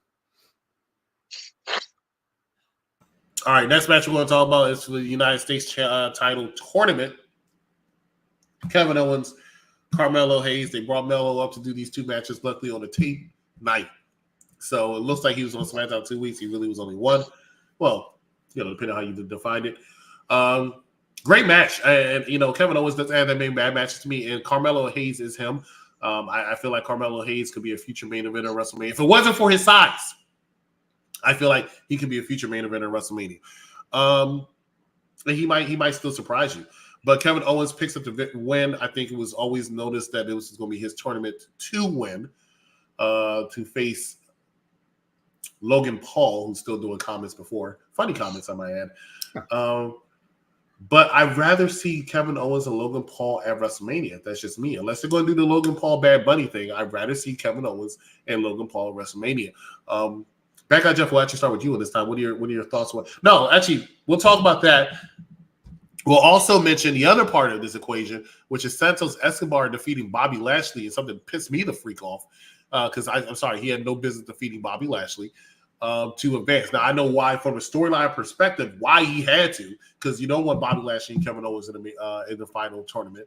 It needs to be Santos Escobar and Kevin Owens. But realistically speaking, Santos Escobar versus beating Bobby Lashley, even the way they did it, because they tried to make it look like Bobby, lost by fluke. And Bobby hasn't been pinned, I think, in like a year or something, but they didn't mention that. But it was just ridiculous to me. It was just ridiculous to see him take the L. I know they brought in, as Jeff mentioned earlier, the new Garzas to come and do it. But even when they were attacking Street Profits, didn't seem believable to me. It seemed like the Street Profits should have kicked that ass. So even when they were attacked from behind, and it didn't look like they were attacked from behind like that, they just came up with massive men. And we see Angelo Dawkins' body bigger than him. You couldn't just throw these 2 strips over. I don't know. I'm about to rant, but we'll kick it off the bad guy, Jeff. I think in concept and in fact, I mostly agree with you. I mean, I thought that this match was very good. Kevin Owens and Carmelo Hayes worked well together. I counted this 2 times because it's episodic weekly TV, and that's when it aired on TV. Doesn't matter when they tape it. I mean, most wrestling shows tape 4 to 8 weeks at one time. In any event, the match was very good. The story is obviously Kevin Owens overcoming and sometimes using the cast in his bad arm. But it's obviously, you want to preserve the face-heel dynamic. And Kevin Owens is the face, and Logan Paul is the one that, cheats and has the titanium hand. And it's going to be Kevin Owens' cast hand against Logan Paul's titanium hand. So it's the face-heel thing. In the second match, I agree with the execution of it. It looked clunky and... I'm not really sure that Lashley and the Street Profits have ever really felt natural. It's always felt sort of produced. I think there's other people that they could have had Lashley work with, and it would have made more sense.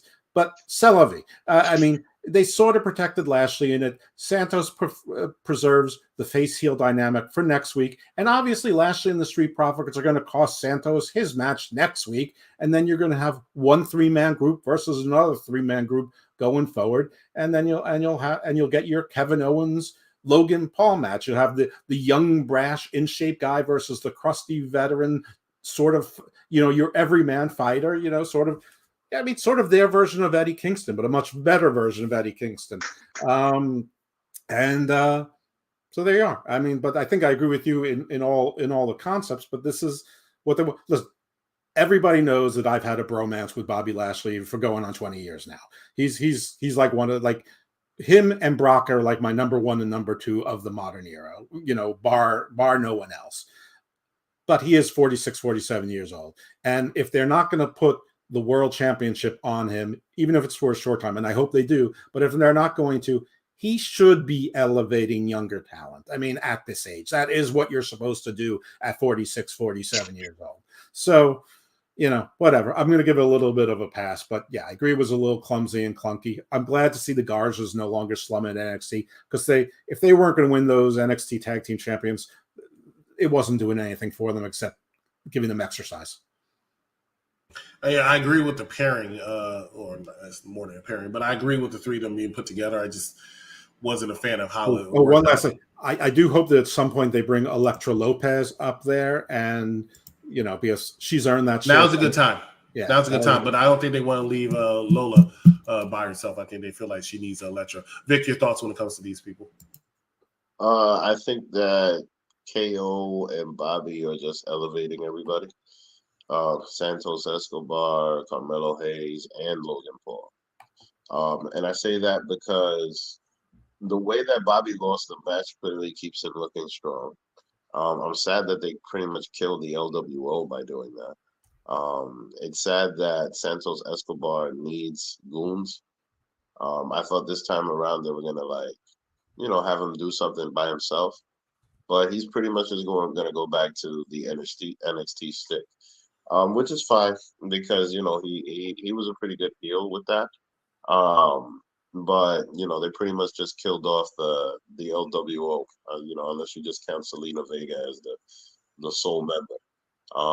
And if Carlito is still a part of it, but I guess that whole phase is over. So now they're pretty much just killing it off, which disappoints me. But what can you do?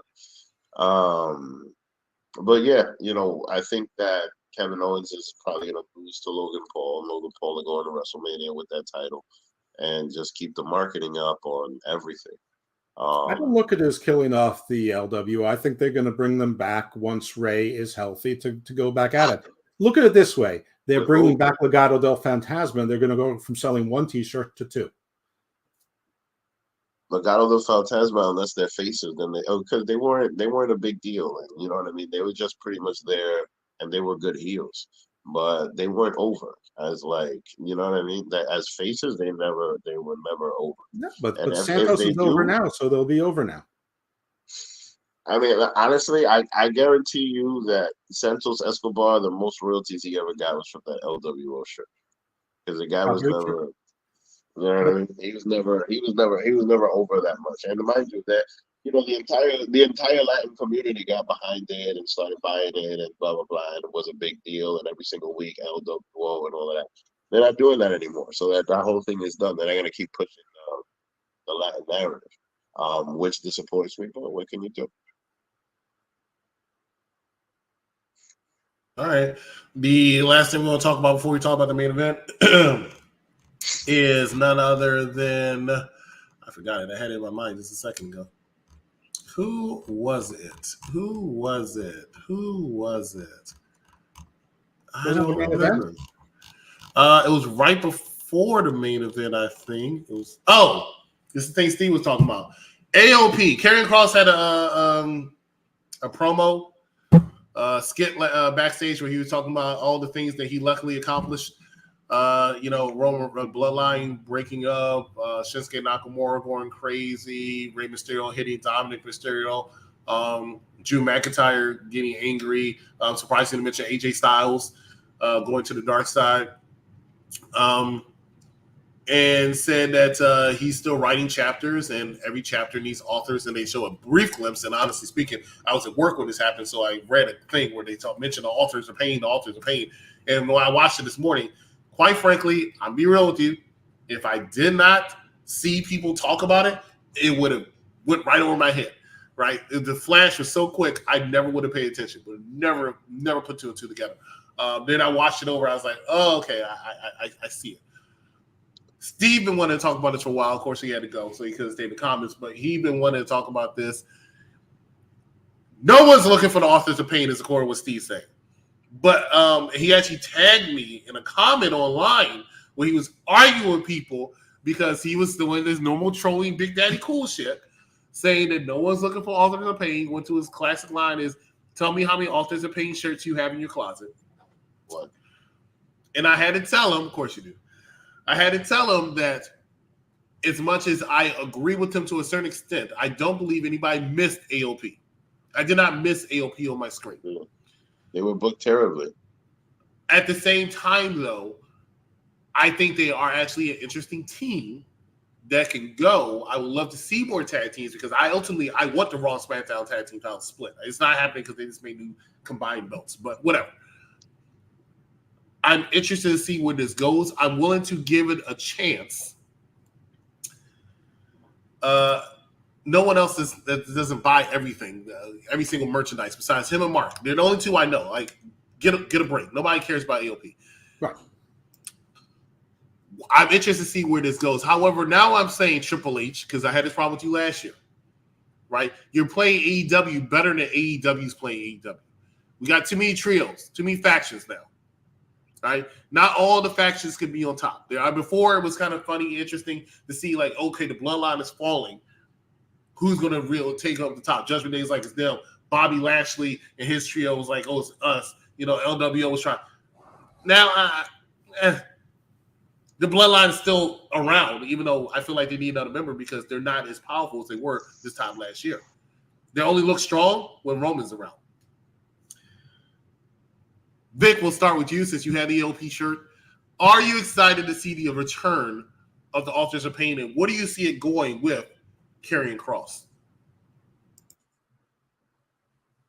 I mean, if it's a faction, because look, I wonder where Karrion Kross would be without his wife. Honestly, and then because if it involves her leading the show, then it's basically another faction led by a woman, and that would be interesting. The way that Rhea Ripley is sort of leading the Judgment Day, you know, it kind of like a Sunny effect. So that would be interesting. But who will be the members of that? We'll see.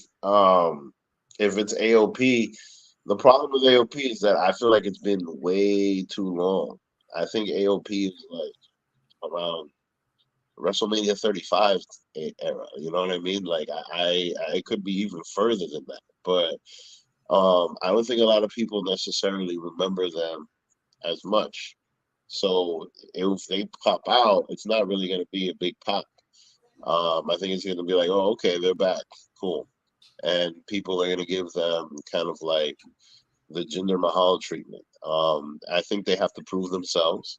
And I think it's definitely going to come, you know, if they do, because look, anybody that remembers them knows that they're good workers. But if they do anything memorable, it has to start happening soon, and they have to start building on that brand and those characters once again. It's definitely got to get repackaged or whatever. But I don't think it's anything to get excited about. Listen, I like AOP. No, I don't have any T-shirts, but I don't have any Roman Reigns T-shirts either. I have any Jey Uso or Cody Rhodes T-shirts. It doesn't mean I don't like them. I don't have an LA Knight T-shirt, and I love him. I do have a Lashley T-shirt, of course. But aside from that, AOP, the only time they were ever actually booked well was when they were going to be Seth Rollins' muscle, when he was denying it to Kevin Owens when they were sort of best friends, worst enemies kind of thing. And then they released them. So I don't think they ever really got a fair shot of it. That said, I'm interested in AOP. I'd like to see them, but you know, with Paul Ellering, you sort of expect a Road Warriors type of tag team, which is difficult to do in WWE. I don't dig Cross. I mean, I understand what he's trying to do, and it's creative, and I don't understand why Cross has not gotten over. He's big. He's got the girl. He's got the muscles. He's got the tattoos. He's got the spooky entrance. He does have the wins. He does have the wins. Well, yeah, but but if you get, you can lose in good ways by being brutal. In any event, this is all true. See, AOP, which has very little history, and with Paul Ellering, I think would be something that would have worked with Bobby Lashley, because he could be the front man and they could be the muscle. That's a team that works. Street Profits already had a personality. That said, I'm willing to give it a chance, but I actually think the Karrion Kross will be better with whatever they were intending for the new Wyatt family, like Eric Rowan and a wacky Bo Dallas, almost like a vicious Dungeon of Doom, or the old Legion of Doom when you had Jake the Snake Roberts in it, and then King Kong Bundy and the One Man Gang and the Road Warriors, and it's Bulldog Buzz Sawyer, like a bunch of crazy people, like just killing people. That would have been more interesting. Anyway, I appreciate him trying, but I don't think it does you any favors to try to point out how you losing all of your feuds is somehow a positive. It's not to me, but I guess it's better than nothing. So I'm hopeful. I hope it works out. I'm doubtful. I'm dubious. But you know what? If you are a mid-card faction that loses a lot, I mean, the Wyatt family lost most of their feuds too, and people still love them. So it can work out. I'd like to see them add an Eric Rowan or something to it, just so that they have that extra like crazy size. But I don't know. Wait and see. I'm optimistic, but cynical at the same. I'm skeptically optimistic about it. One thing I will say is that people talk about Indashir and Veer with Veer Mahal and Jinder Mahal and the other guy, I can't remember his name. Sangha. I love Sangha. And what they did on NXT, they went back to NXT to try to revamp them, which they do with quite a few talents. Case in point, the Garzas, Humberto Carrillo and Angel Garza. I don't think it worked in NXT to revamp them. Then they came back to Raw, and they've been on Raw for about some months now, and they made maybe 3 appearances on Raw, possibly 4 if you count backstage segments. I think Pablo is Jinder. Jinder is nothing. If they brought with, I think Jinder's the only thing that keeps on the map, personally. Well, I think if they had someone, listen, I'm a big mark for this woman, but if they put Kiana James with them, as she's the boss, that's the investment. She did the talking. I think they'd be a more interesting act. Just the way I thought Lash Legend worked with Pretty Deadly, I think some combinations work. I think that just because Jinder happens to be Indian and they're Indian, that doesn't make it interesting. It just makes it racist. That's actually the point of that is because they're all Indian and that's why they're together. But like they're actually from India. He's from Canada, for God's sake. He is from Canada. That is one of the things that I'll say is like if it's not working for those 3, I'm not exactly sure how well it's going to work for Cross and AOP, but we will see. It possibly is the booking, but I'm not sure what they're going to be able to do. My only thing is maybe they're going to end up facing the Street Profits and Bobby Lashley going into WrestleMania. That's the only thing I can possibly see. Frankly, the best thing for him would be if somehow Rhea Ripley makes a trade between the GMs and gets them to replace Damian Priest in the new Judgment Day. I mean, that's the only thing I could see for those guys is Judgment Day. That's because, frankly, Cross and Priest, their characters always were confused. Ooh, are you sure about that? Priest made it work in the end, but for the first year of it, Cross was the spooky guy. Priest really didn't know what he wanted to. He sort of wanted to be sort of Roman Reigns with Scott Hall's demeanor, and that wasn't really spooky Judgment Day. And we know that they denied that they were supposed to be spooky until Edge left, and he said, "Yeah, it was supposed to be spooky and supernatural," and that was my idea. Yeah. And when it was spooky and supernatural, I wasn't as invested into it. I'll say that. Ladies and gentlemen, we're going to take a quick commercial break. When we come back, the last thing we're going to talk about is the main event for SmackDown. Before we get into our final thoughts for the entire week of WWE, stay with us. You are watching Unpopular Review. We'll be right back. As far as like Lyra having the belt, she's had a okay run. I'm not going to say it's the best, but I'll say it's better than someone who constantly taps out but is lucky that the ref doesn't see it every damn time. Tiffany. I can say her name with sarcasm however much I want because I hated her reign as champion. There, I said it. She can wrestle in the ring. I will never say that Tiffany Stratton can't wrestle because that is an absolute lie. However, the fact that she's a chicken shit champion who always got lucky by either being by tapping in the ref not seeing, the ref being distracted and she uses it as a chance to win every single time, I cannot respect you as a champion. In many respects, Mandy Rose's reign as champion, and Lord knows how much I hated her reign as champion because she always had Gigi Dolan and JC Jane, and they were also Toxic Attraction, helping her every single time. So you have never liked a chicken shit champion ever in the entirety of the time you've watched professional wrestling? Never once. Not.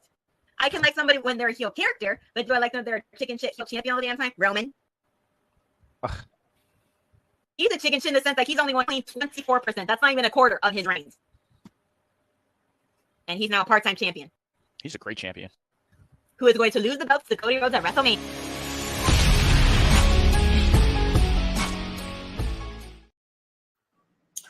That is the NXT review. Immediately after NXT joined Bad Guy Jack as well for Wrestling Joe as we talk NXT, which has been on fire lately. And congratulations to the NXT review show as it won the UPR End of Year Award for the best show of the year. Now, that being said, before we talk about the main event, I'll be remiss to talk about the fact that AJ Styles had a segment with the OC. Hey, they've done so well since they came back to WWE, let me tell you. The OC as well as Mia Yim, when Mia Yim try to give him a hug and they try to figure out what's going on with AJ Styles, and AJ Styles pretty much just dismissed him and walked away. Not sure where that's going. That's going to be interesting to watch in the next few weeks, let alone month. AJ Styles comes out very dark, I'll say.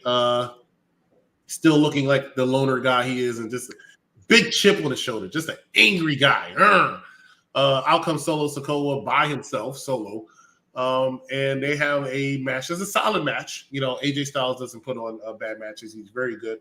Craig will call him one of the best in-ring workers he's ever worked with. He doesn't have to do anything. And that's coming from, in my opinion, the best in-ring worker in the business ever. AJ Styles looks like he's about to pick up a victory, which I knew was not going to happen because Solo Sikoa doesn't really take L's like that. I think he's only taken 3 in a single match.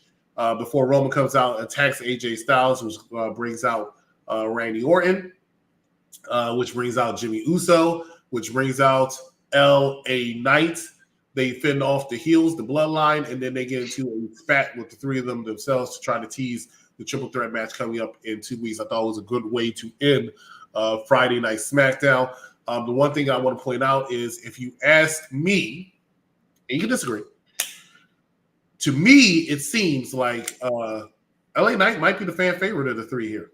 That's just from what I can see, it looks like LA Knight was the most loved of these 3, which I thought it would be Randy Orton. Vic, we'll start off with you. What are your thoughts when it comes to this main event, this segment, and what's going forward? Well, I mean, just like you said, you know, LA Knight is the fan favorite, so they're gonna figure out a way to keep his momentum going. He's clearly not gonna win the match or win anything, you know what I mean? But they're gonna figure out a way to keep his stuff going. And this is the part of the show where you could see it was taped and it wasn't, you know, everybody was kind of like phoning it in type of thing. Even Roman, you could see that in him. It felt like a house show, honestly. That's what it felt like, and it was cool. I mean, I'm actually curious to see like what they said after the fact. Speaking of house shows, they're about to have the CM Punk house show in a few days. I wish I could go because I'm sure there's going to be a lot of things said that are going to be hilarious. But yeah, you know, it's a good way to end for Christmas because everybody is enjoying their Christmas. So yeah, I enjoyed it. I mean, I'm looking forward to see Randy Orton win that triple threat match. All right, well, it sort of talked about AJ Styles and the OC, and you know, at the top of the show. So if you missed it, go back to the beginning and watch some of the opening segments of when we talked about SmackDown after the Raw. But watch that too. I don't have much to add to what you guys said. I mean, yeah, it looked like there was a bunch of phoning in, and it was very safe. If you never saw this match, but you knew enough about WWE, you could have predicted this match pretty much exactly how it went down and ended, and that's fine because it's to set up the major card SmackDown Revolution, which is, you know, sort of like their version of Winter is Coming or, you know, Great American Bash or Bash at the Beach or whatever. You know, like a quasi PLE on free TV. So there you go. And it was fine. I actually think that the OC may become sort of loosely associated with the Bloodline as sort of temporary goons, you know, sort of like almost like an APA, but they'll never be as successful, of course. But like, so like your mercenaries for hire, sort of like the Butcher and the Blade were in AEW. I mean, they lose everything, but doing that because they're angry at AJ, and that'll give them some relevance for the next 9 or 10 months or whatever. But whatever. This played by numbers. It was paint by numbers, but that's not bad. It was exactly fine, and everybody was protected. But I agree with you. LA Knight does get the biggest pop and the biggest reaction, probably because he's the freshest. And I know that Orton just came back, but we've also seen Orton for going on 21 years now. So he is fresh and he looks great, but it's cool to see him, but he's not really a fan favorite. He's the Viper. So you're waiting to see him do something, surprising and horrendous. So while he's, so in between that, it's just Randy Orton. So, so LA Knight is still the fresh face. And you know what I say to that? It's his game. Yeah. Whose game is it? LA Knight. Yeah. All right, ladies and gentlemen, that's the end of our Raw and Smackdown Unpopular Review Wrestling Show. Thank you so much for watching us. Please make sure that you are subscribing to us on YouTube. And if you already subscribed to us on YouTube, get a friend, get a cousin, get a relative to subscribe to us on YouTube. Make sure that you also subscribe to our Unpopular Review Entertainment channel, which brings you a lot of a lot of TV shows and a lot of movies each and every single week, which we'll talk about in a second. And Unpopular Review Sports, where every single Tuesday we talk about the upcoming week in football. We have a lot of stuff going on. However, we do have a break on a couple shows coming up this week simply because of the holidays. But please make sure that every single Monday you watch the Mike Knox Show at 6 o'clock p.m. on Unpopular Review Wrestling. It's a show for the intelligent wrestling fan as he talks about all things wrestling for the week. On Tuesday, you watch NXT, Unpopular Review Wrestling Show with Bad Guy Jack and the Wrestling Doll as they talk to you about NXT immediately after. Before that, Unpopular Review Entertainment around 8 o'clock. We'll talk to you about this week, The Nightmare Before Christmas. It's a lot. The Nightmare Before Christmas. Looking forward to that. On Wednesday, AEW Dynamite with Dan the Man, Vinny, as well as Bad Guy Jeff down there talking about All Elite Wrestling. On Thursday, Unpopular Review Entertainment talks about Jawbreaker. And then on Friday, nothing. But Saturday, right back here again, Unpopular Review Wrestling Show talking about Raw and SmackDown. Tonight at 8 o'clock, we're going to do Unpopular Review Entertainment What If Season 2 with the Trio of Destiny Sons 1.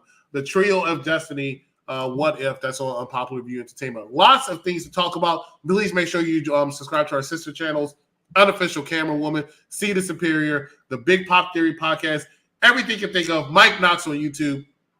We have a lot going for you. Down there, Hammerlock Hangover. Don't you have something else? You still do the Garden of Doom. If you want something esoteric, the mythology, alternate history, Garden of Doom, and the sister show Garden of Views, which is more legal and tech and business and science. But yeah, check that shit out. Thanks for the opportunity. And you can follow me at Icarus Fell MD right there. Guarantee anything that you are interested in, someone, either us or one of our sister channels, has something for you. So for Bad Guy Jeff, for Vic, I'm the executive consultant.